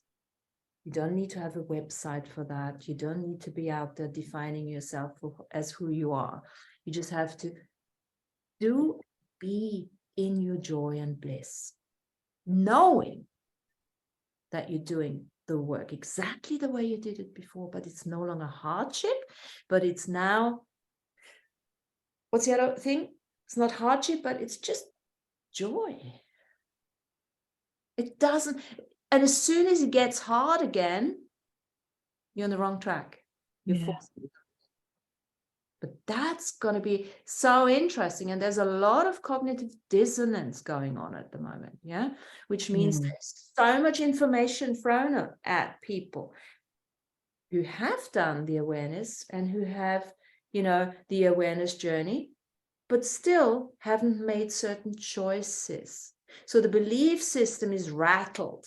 You know, especially, of course, if you've never done any of that work, then, you know, you're going through the ringer, yeah? But even if you have a level of awareness now, so let's say, for instance, DNA, you got, I don't know, 65% is all purpose, all fixed, you know what to do, and harmony and vibration, all of this. So you're very focused, but the other 35 was the memory. So there wasn't much healing you had to do. You just had to do the healing of the 35%, right? But that doesn't mean that you're making the choices that your awareness actually needs you to make. It's just do you know what I mean? As a different level of responsibility to the awareness. There can be people who have tremendous amounts of awareness and yet they're not choosing it. Yeah. Like we've always said, potential, but not choosing it. Yes. And there was a times like, I don't get it. Why don't you choose it? You have all this awareness, you know everything, and they're not choosing it because that is part of their soul's agenda. And that's okay, because they become the greatest teachers to others who can receive that kind of teaching.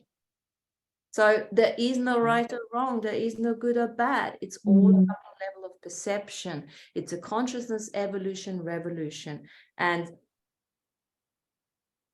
it's super exciting. Yes. Yes, we do derail, right? But that's why we have each other.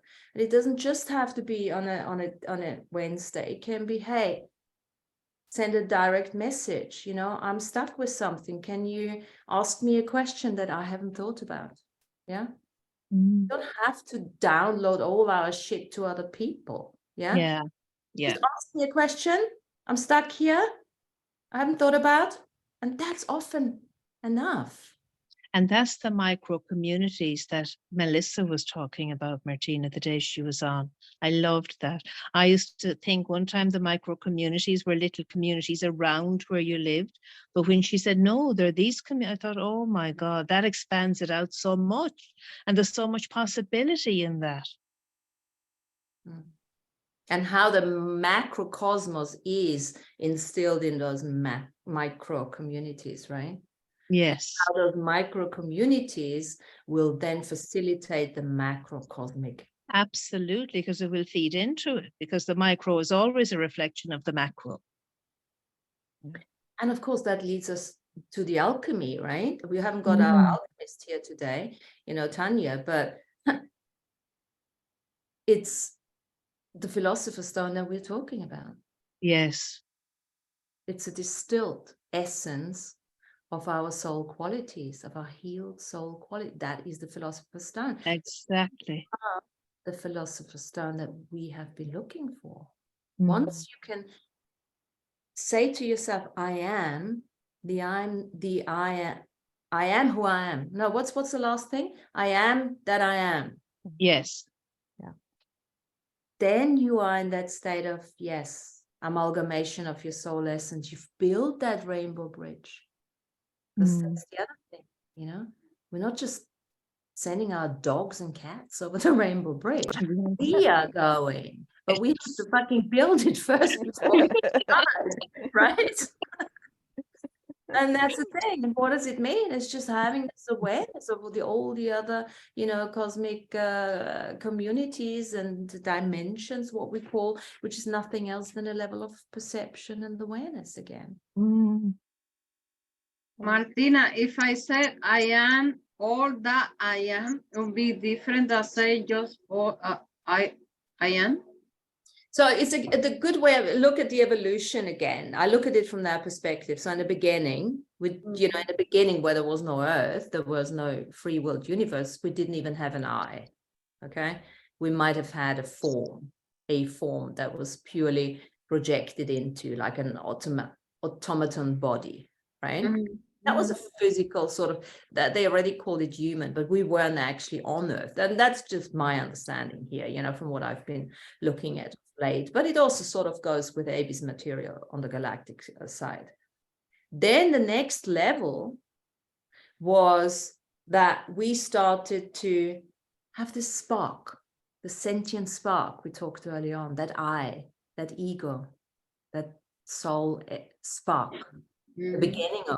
You know, we started creating an astral body, we started having an etheric body, and our physical bodies, through that development over the middle, you know, time, became more solid, became more liquid, you know, and now, and then we got into that stage of solidity, everything solidified completely, and the I am needed healing, needed sovereignty, you know, and needed to actually realize what's going on with this evolution, if all the programming and waking up from the slavery, from the domination, the control, from the timeline paradox, understanding all of that, right? Now, there is a level of cognitive understanding that is required in order to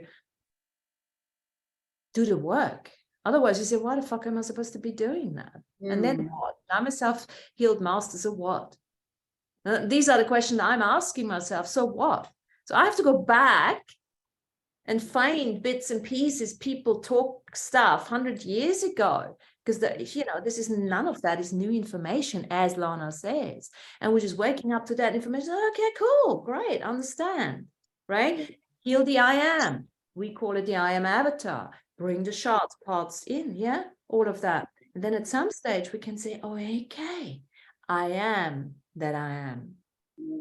And some people say this is ascended master talk. This is embodied master can say, I am that I am. I am the philosopher's stone. I've done the healing. I've distilled all the essence now. I brought my shards and parts back. Now I can go out as a teacher. Yeah. Yeah, now, you know, it's get to my head the image of the Avatar movie. When he was fall like asleep, and then he wake up in the, you know, in the Avatar world. Yeah. Yeah, I was wondering, like it. it's how many of us we doing at the same time? Yeah, I mean, unfortunately, it's not that easy to just put ourselves in a machine and wake up as the I am that I am on a, and even he wasn't that when he was in the avatar world. But there is, I like the correlation to a certain extent, but that's that kind of evolution that I'm sort of seeing. And then, of course, we also go, soul consciousness. We were talking about animals before, individuated consciousness. Yeah. So going back into group soul consciousness. This is what we're doing here is group soul consciousness.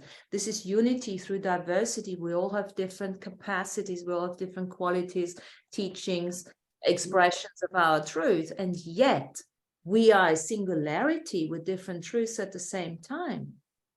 So this is group consciousness again, but from a different perspective. So that has evolved. The group consciousness when we started off with was a total lack of identification, no free will, no knowingness, just a projection. Whereas the group consciousness I'm talking about here now is a identified group masters that coming back because we're not judging the shit out of each other for what we be and what we do.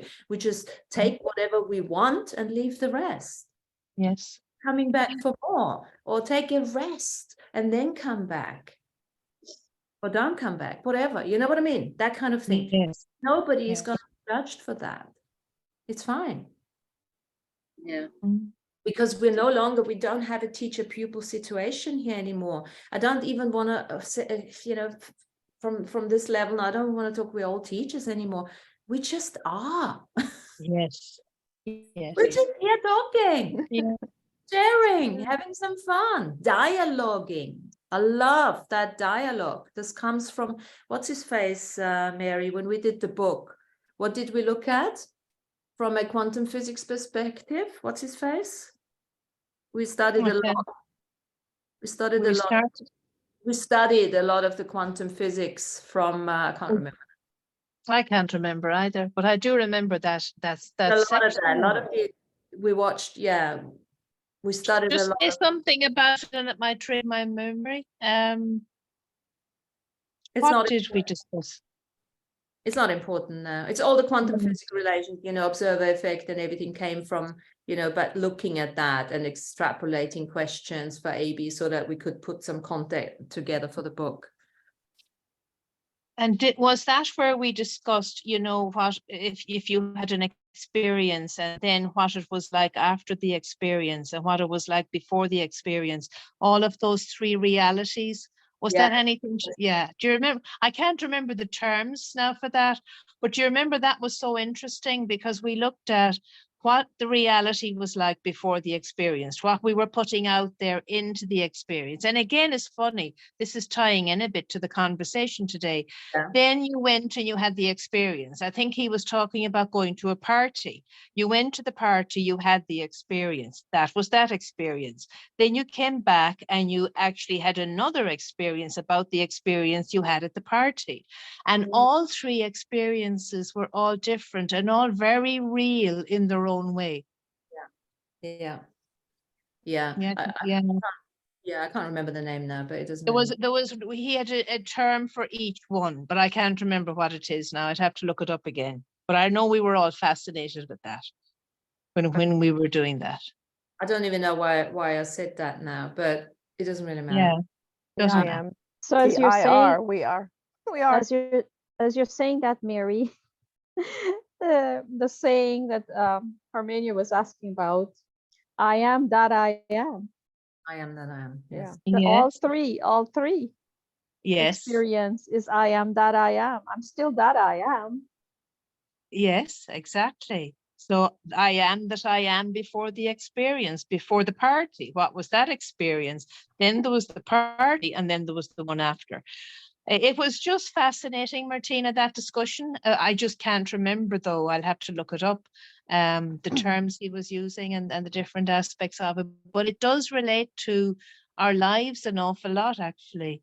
How you can come back from something and think about it. And I think that that's part of the journey. We're in and out of those three places all the time. in our journeys, you know, as we're dealing with the contrast and the familiar. There's something about that all the time where we're stepping in and out and in and out, and we're all the time sort of processing that and transforming that into the experience, which is putting it into the bank somewhere. Yeah. Thanks, Earthy, for coming on, and we'll see you again soon, hopefully. Thank Take you. care. Bye. Okay. Bye, darling. Bye. Yes, and it was about soul term, long-term, short-term agenda of the soul, and you know how different timelines is. You make a choice on this. It was about bilocation. It was. All Yes. about bilocation when we're talking Yeah. about. Yeah, there was a lot in it about bilocation actually, and how we have been part of that process without even realizing that we were doing it. You know, and when we talked about it, we could see ourselves that actually, yeah, we didn't realize this, but we can do this already. Like I didn't realize I could remote view. I had to be told, you know, just do it. And then I thought, oh yeah, I can actually do that. But I didn't realize. Now, when I say that, I immediately want to correct myself and say, you know, I really, you know, if you said to me now, go out and remote view, I don't know, the war in Ukraine, I don't know if I can do that. But there was some aspect of it that I felt I could do. Yeah. No, look, I mean, we've done it so many times together in so many different occasions. You of course you can do it. Yeah. See, there's a thing, you know, we've done it in a group session, and everyone reviewed and came back with a different sense, you know. Yeah. Because you could see what I couldn't see, and then Dave could see what Sarah couldn't see, or whoever was there at the time. Yes. You know what I mean? Yes. So, Yeah. and this is the thing, and that's why we need to be diverse. We can't go into this like-minded hive idea. We have to be diverse because we all bring a different truth to the puzzle that brings it all together. Yes. That's the whole idea of this exploration, spiritual exploration, evolution of that I am journey. Yeah, absolutely. And God knows what happened after that. You know, we don't have to, you know, worry about that just yet. But you know, bilocation, this actually, you know, what made me realize, because he gave such a beautiful, simple, bloody example. Yeah, you think, oh, I can't bilocate. And I'm like, and he says, well, no, you do it all the time. What? How? I know. No, but the simplification of it, just we do it all the time. So whoever is driving, or even a passenger driving, yeah, over a speed bump. So you're driving, there's a speed bump. Oh, you know, there's a speed bump, and you in your mind know that I have to slow down to get over the speed bump. So a part of you has already bilocated beyond the speed bump, whilst the other part, the physical part, is actually still in the car going over the speed bump. That's bilocation. Wow. So we're all bilocating all the time. So Yes. every time you think I have to go to the doctor's tomorrow, you're already there. Yes. You bilocated there. Yes. So you can now play with that inspiration, imagination, and intuition. Yeah. And if you use repetition, it will bring the elimination. And all of a sudden you are sitting in my kitchen having coffee with me. Just let me know before, because I'll break the now. Yes. You know, but these are the capacities that we have, as Lana says. We will remember when we do it. But when I hear this is the remembering part, right? Of course, this is my location. It's that simple. But now prove it. It's not even proving now. Now we need to experience it. So we have to give experience in the physical to that concept that we know. And the other thing, Mary, I remembered now, being at the party and leaving the party, so was the simultaneous living. So you are having an experience at the party, and then you take the cab home, and then you think about the party and changing the experience of the Yeah, what did he call that? That's where I'm stuck. I can't remember what he called that. The something experience. And then there was another name for the one before you got to the party. And again, you see, Martina, that ties in with what you're talking about, a bilocation, because in a way you went to the party before you went to the party, you bilocated to the party. And it also, you were saying something there, oh yeah, dreams. Bilocation can actually come into dreams, because as a child, especially, but maybe not so much now, I used to have prophetic dreams about things that were going to happen. And I couldn't understand how this was happening, that I would actually dream everything in the greatest detail. But actually what happened was I must have been bilocating before it happened. And then I just dreamt about it. And then it happened. And I thought, how did that happen? How did I dream about this before it happened? But it must be somehow something to do with bilocation. So, okay, so you knew before you went in a dream that it would happen? Yeah, I can give you an example. I remember dreaming one time when I was young. I was away somewhere for the day. I was nowhere near my parents, but I dreamt that night, I was away from my parents, that my mother got sick. She went to hospital. And now this is very detailed. She was in C block. She was in the bed by the window. There was an orange cover on her bed, and I could see her head like that to one side. Now, I dreamt that. I woke up, didn't realize I had dreamt it, didn't think about it. And at 11 o'clock that morning, I got a phone call and they said, oh, just to let you know, your mum went to hospital. And I said, what? Because straight away, I remember the dream. And they said, oh, yeah, she went in during the night, Jeff, whatever. So I thought, oh my God, this is incredible. I can't tell anybody I dreamt this. They'll all say she's only saying that, because that's what they would say. And then I went into the hospital to see her. And when I went in, I stood at the door of the ward and I thought, oh my God, this is C block. And then I looked and I saw her over by the window and I had to step back. And the nurse said, are you okay? And I said, yeah, I'm fine. I'll be okay now in a minute. Just give me a minute. So I went over to the bed and I thought, oh my God, it was the weirdest feeling. It was like walking a dream. And I went over and she said, you look upset. And I was a bit, because it was so big for me that this was happening exactly as I had dreamt it. And I said, yeah, are you all right? And she said, yeah, you don't be worrying, I'm fine and whatever. And she was talking and she was okay. And she was out in a day or two. And I left and went off home, but I just couldn't get over the dream. So I just was wondering, was that a bilocation kind of thing? Well, it was, but also it's actually nothing fancy, to be honest. I don't want to take it away from you, but it's, if you understand what happens in the dream time, what happens in the dream time is that the astral body, we know that it dislocates, it literally dislocates from the physical and the etheric body. So the etheric body has to stay with the physical, because otherwise the body dies. Exactly. Body. That remains, okay? But the astral body disconnects from the physical and the etheric body.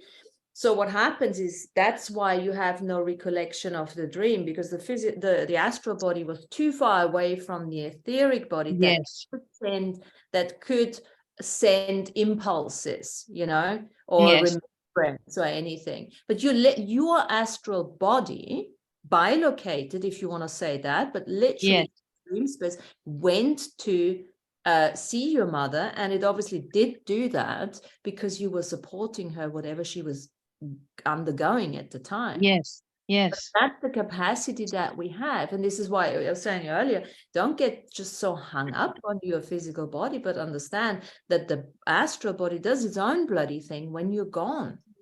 When you see, and maybe it hadn't returned, Martina, until I got the phone call. And then instantly I remembered everything. It's irrelevant anyway, whether it had or it hadn't.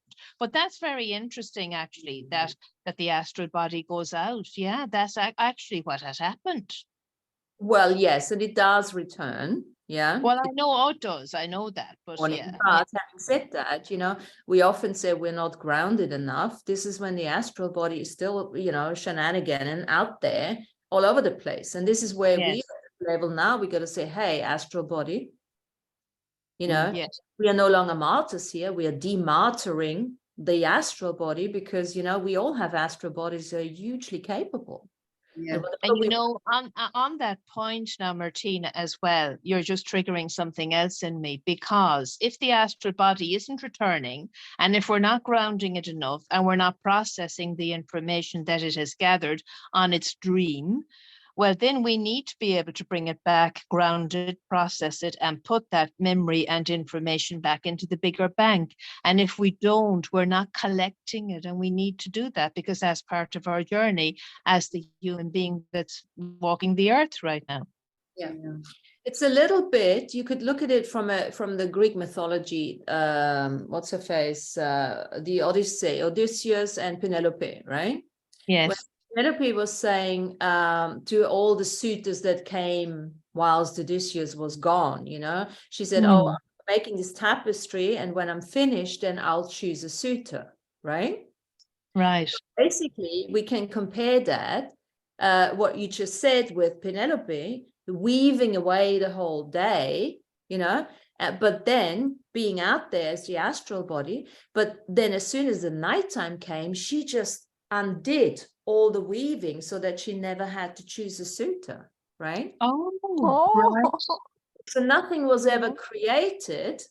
And it's the same what you just said. If we're not integrating the experience Wow. of the astral body into our etheric and physical body, into the cognitive mind. Yes. The astral body does his shit anyway, if we cognitively know it or not. Yes, I know. Yeah. That's the danger in all of that, by not knowing what an astral body is, because the astral body is out there doing its thing, and we're only focusing on this world to protect ourselves and to make sure that this and this. And in reality, as soon as you hit the sack, the astral body is out there and bringing back toxicity left, right, and center. So And I suppose that's really interesting, because now I'm going to actually think about that differently and maybe be more conscious of bringing home the astral and trying to communicate with it and hear where it has been and all its experiences and ground it. And again, it's back to the old grounding, isn't it? And it's the merging of the astral, etherical, and physical body. Yes. That we're going through now. This is the Dreamtime Journal. Yes. Remember it. And then, of course, because of who we are, if you don't like what your astral body did, if you don't like your dream, you have your ego, I am avatar consciousness, saying, okay, now I don't like this. Let's not memorize this, put it into the DNA as something that needs to be healed in another lifetime, but actually let's change it right now. Change the dream right now. Let's finish it right now. And we have that ability. Yes. We can lucid dream and finish our dreams and give them the ending that we're happy with. Oh my God, this is so exciting, Martina. That's been Mary, that you saw it like a future remote future experience, and then if you be aware, then may be able to change it. Yeah, exactly. You would be able to change it. Yes. Because we have that ability, you see, to create the endings and to create the future that we want. I mean, that's what free will is all about, kids. Yes.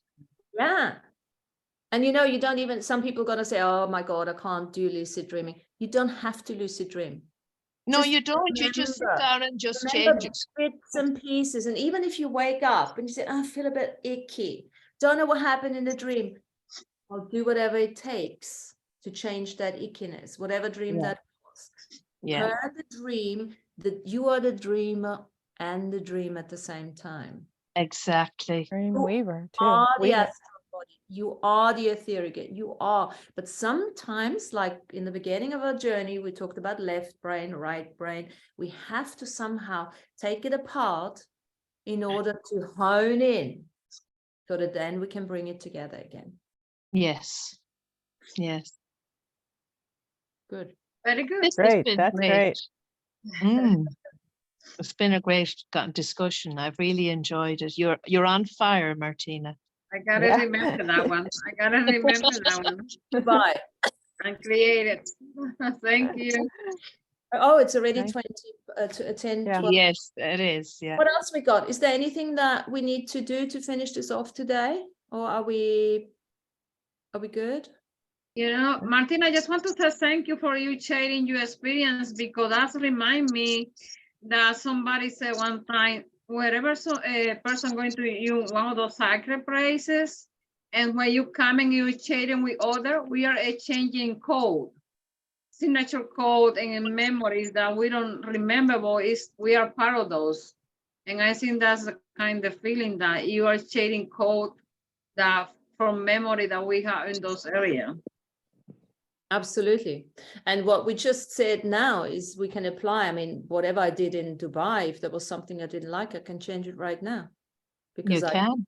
I keep, it's like coloring in, right? I got this coloring in book and I can change. Well, I didn't like the green actually. Let's make it into a purple or something. Yeah. You can do that, but that's multidimensional living, right? And that's Yes. really coming out of bloody victimhood.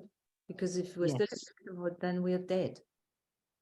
I mean, if you want to Yes. continue Yes. on this awareness journey, the fast it's coming, because it's now we're being triggered and contrasted, even if we're not seeking it out because of the energies. I mean, we've had the solar eclipse, we've got the lunar eclipse, we've got bloody whatever else, you know. I'm not clued up on this, but we are being invited.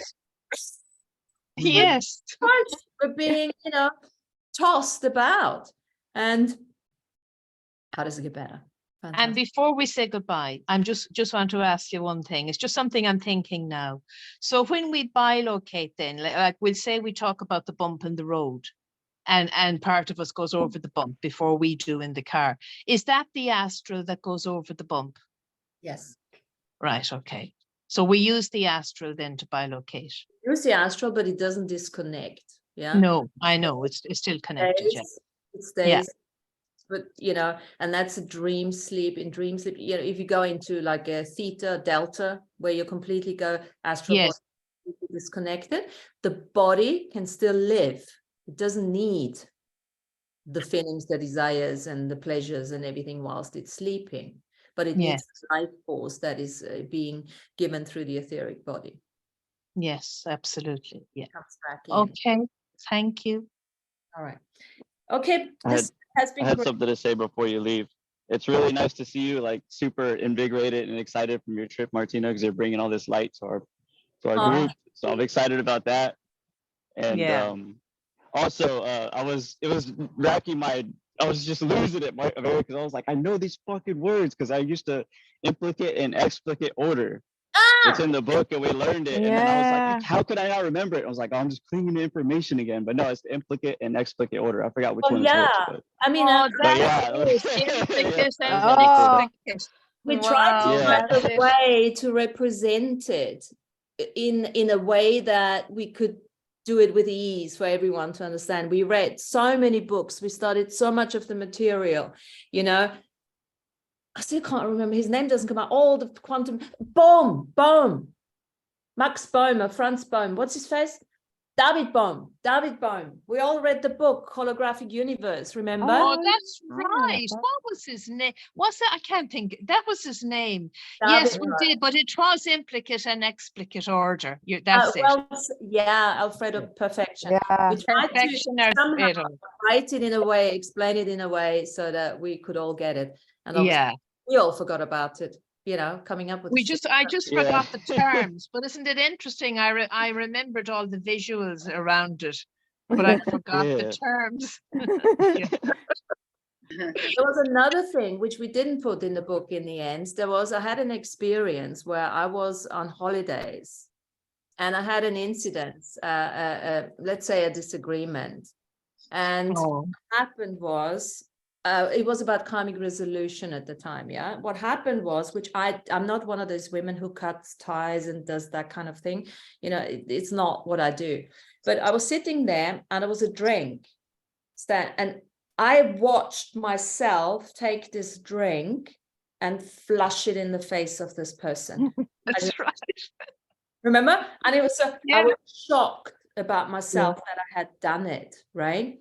And we were talking about this. So, you know, in terms of who was doing what at the time, and what was this part of karmic resolution? And I remember Andrew saying, yeah, you resolved it for the version that you were right now, but you created more karma for the next version. For fuck's sake.